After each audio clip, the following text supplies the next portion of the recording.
when people pigeonhole us. Suppose we are walking on a road and somebody pushes us into a ditch. We will pick ourselves up and resume our walk toward wherever we are going.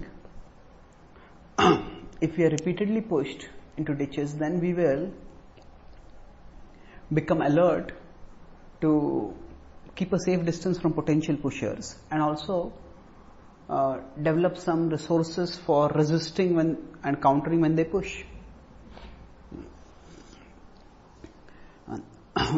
We would never just live on a ditch just because we were pushed into it. What we would never do psychologically, we often do physically. What we would never do physically, we often do psychologically. People push us into various pigeonholes, and unfortunately we internalize those labels. For example, people may say that you are untalented, worthless, irresponsible, and these may be among the more polite labels that people may give us. Some people can be brutally harsh. No matter what happens, if we understand that there are always going to be people who are going to be negatively oriented, and they will stay that way no matter what we do. So, if we try to achieve something worthwhile, they will call us show-offs. If we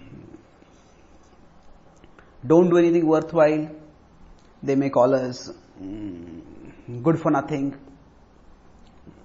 So, knowing that labeling is just a way people function, we can learn to transcend that. How? By situating ourselves in our spiritual self-identification. When we understand that we are souls who are parts of Krishna, and we all have been given an innate potential to make a contribution. When we connect with Krishna through devotion, and we make a contribution outside through a service attitude, then we will find that each of us will be able to get an inner self-worth that will make us capable of resisting or neglecting the labels that others push on us. So, the world may continue doing what it is doing, but we will continue doing what we are meant to do, and find satisfaction through our inner connection with Krishna and our outer contribution on behalf of Krishna. Thus, to summarize, just because people pigeonhole us doesn't mean we have to stay in a hole.